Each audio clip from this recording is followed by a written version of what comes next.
Bonjour mes chers élèves, comment allez-vous? J'espère que vous allez bien. Soyez les bienvenus sur ma chaîne Cours de français facile avec Hajar.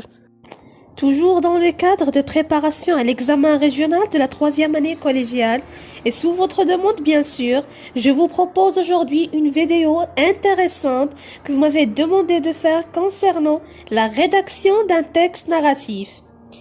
Comme j'ai déjà signalé dans les vidéos précédentes, l'élève est invité à rédiger un texte narratif qui pourrait contenir des passages descriptifs, des dialogues, etc.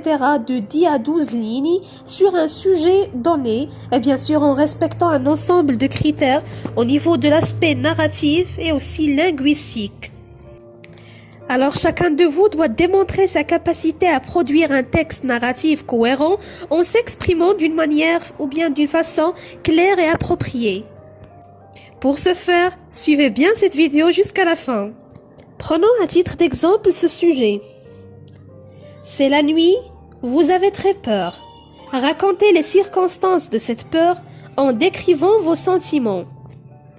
Alors la première étape qu'on doit faire maintenant, c'est de lire et de relire le sujet plusieurs fois. Ensuite, on doit souligner les mots-clés dans la consigne. Donc, premièrement, on a le terme « la nuit », ensuite « peur », après le verbe « raconter », le nom « les circonstances », le verbe « décrire » en décrivant, et finalement, le dernier terme, sentiment. Après avoir souligné les mots-clés, on doit maintenant identifier là où les consignes. C'est-à-dire, quelles sont les tâches à accomplir. Alors, d'après le sujet, ici nous avons deux tâches. Premièrement, on doit raconter les circonstances de l'événement. Et deuxièmement, on doit décrire nos sentiments éprouvés.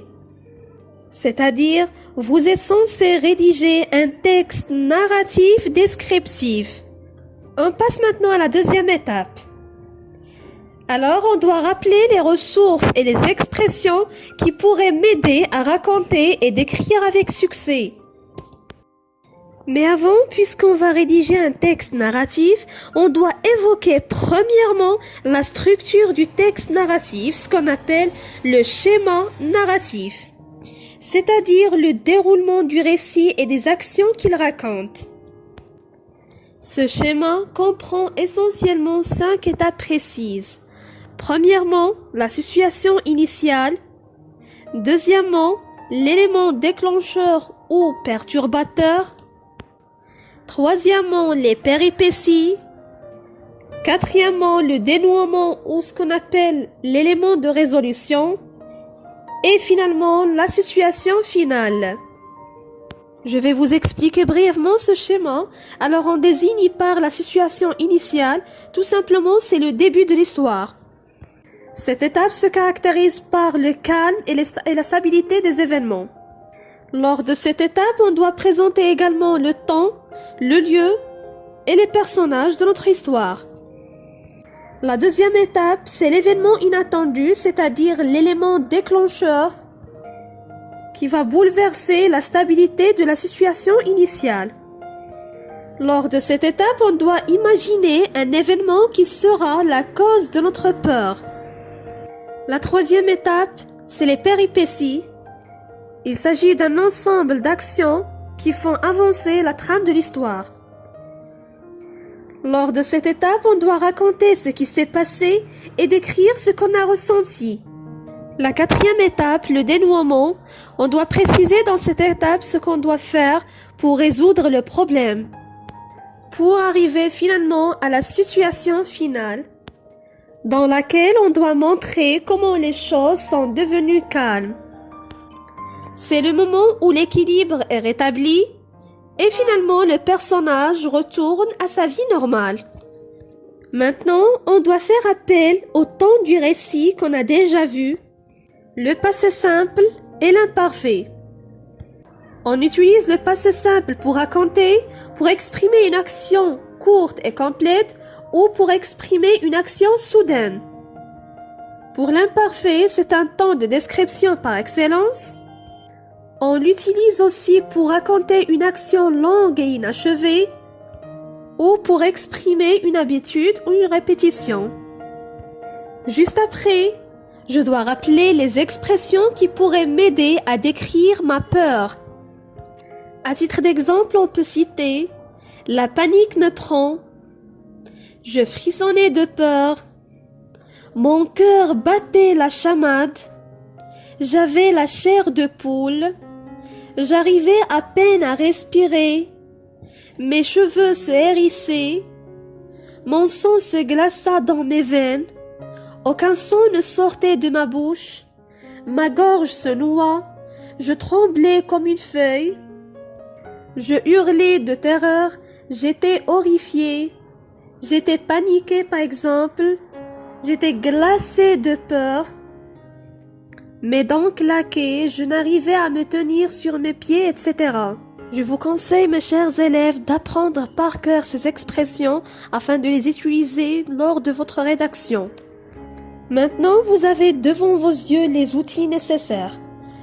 Mettez la vidéo en pause et prenez quelques minutes pour rédiger le texte.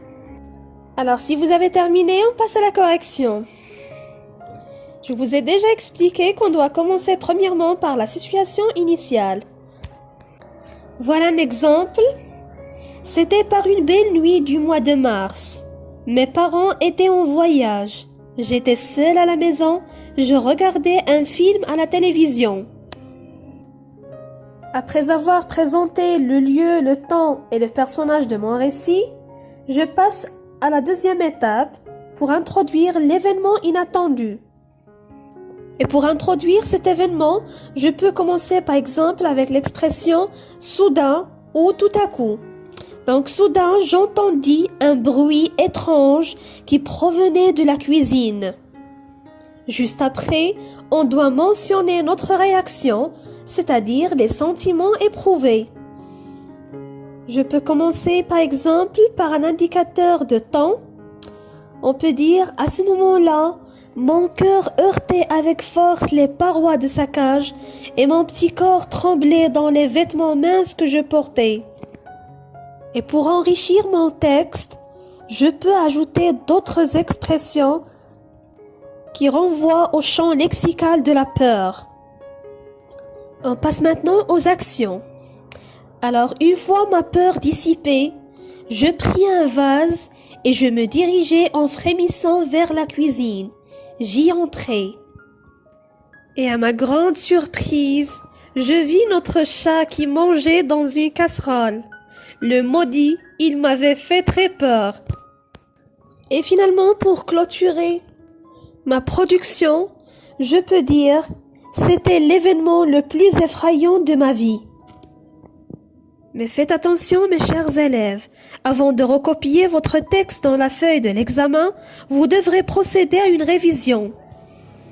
Ou ce qu'on appelle l'auto-évaluation, et bien sûr, c'est la dernière étape. C'est-à-dire, vous devrez vérifier votre travail en posant les questions suivantes. Est-ce que j'ai écrit un récit? Ai-je respecté la structure du texte narratif? Mon texte est-il cohérent? Ai-je décrit mes sentiments? Est-ce que j'ai utilisé correctement le passé simple et l'imparfait? Mon texte est-il bien ponctué? Est-ce que mes phrases sont-elles bien construites, etc. Et surtout, vous devrez veiller à la bonne présentation de votre copie. Par exemple, l'alinéa, pas de rayures, une écriture lisible, etc. Et voilà, mes chers élèves, c'était juste un exemple à titre indicatif. J'espère que cette vidéo était très utile pour vous. Et finalement, je tiens à vous dire bon courage et bonne chance.